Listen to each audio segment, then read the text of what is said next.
BMC चुनाव का हो गया ऐलान, किस किस की बढ़ गई है टेंशन। जी हां, इस सवाल का जवाब जानने के लिए वीडियो में अंत तक बने रहिए।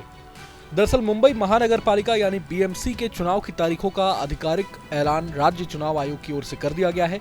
बीएमसी चुनाव के साथ साथ 29 अन्य नगर निगमों में मतदान 15 जनवरी को करवाया जाएगा। मतदान से ठीक एक दिन बाद यानी 16 जनवरी 2026 को मतगणना होगी और साफ हो जाएगा कि किसके हाथ में सत्ता आई है। 23 से 30 दिसंबर तक उम्मीदवार नॉमिनेशन फाइल कर सकते हैं। 31 दिसंबर तक इसका वेरिफिकेशन किया जाएगा। 2 जनवरी तक उम्मीदवारों को अपना नॉमिनेशन वापस करने का समय दिया गया है। इसके बाद 3 जनवरी को उम्मीदवार की अंतिम लिस्ट जारी की जाएगी और उन्हें चुनाव चिन्ह आवंटित किए जाएंगे। गौरतलब है कि बीएमसी चुनाव को महाराष्ट्र की राजनीति का सेमीफाइनल माना जाता है। देश के सबसे अमीर नगर निगम पर नियंत्रण को लेकर हमेशा से ही राजनीतिक दलों के बीच कड़ा मुकाबला रहता है। इस बार भी चुनाव को लेकर सियासी दलों ने अपनी तैयारियां तेज कर दी है। नामांकन की तारीखों के ऐलान के साथ ही संभावित उम्मीदवारों को जोड़ तोड़ और रणनीति बनानी शुरू हो गई है। बीएमसी के अलावा जिन 29 नगर निगमों में चुनाव होंगे, उनमें राज्य के कई बड़े शहरी निकाय शामिल हैं। इसमें साफ है कि ये चुनाव सिर्फ स्थानीय स्तर तक सीमित नहीं रहेगा, बल्कि इसका असर आने वाले विधानसभा और लोकसभा समीकरणों पर भी पड़ेगा। बता दें कि राज्य में 27 नगर निगमों का कार्यकाल समाप्त हो चुका है। इसके साथ ही जालना और इचल करंजी को नए नगर निगम के रूप में शामिल किया गया है, जहां पहली बार चुनाव कराए जाएंगे।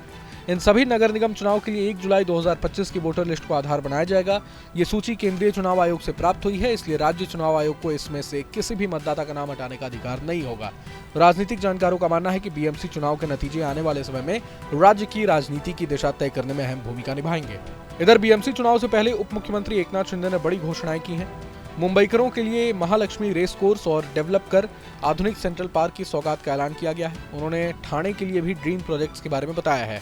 वहीं बीएमसी चुनाव से पहले उत्तर मुंबई की राजनीति में बड़ा उलटफेर देखने को मिला है।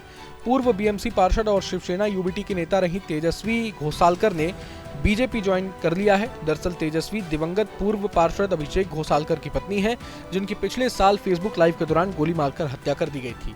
तेजस्वी घोसालकर ने बीजेपी के मुंबई कार्यालय में आयोजित कार्यक्रम के दौरान औपचारिक रूप से पार्टी ज्वाइन की है। बहरहाल पूरे मसले को लेकर आप क्या कुछ सोचते हैं, हमें कमेंट बॉक्स में जरूर बताएं। अगर आपको ये वीडियो पसंद आया तो लाइक करें और चैनल को जरूर सब्सक्राइब करें।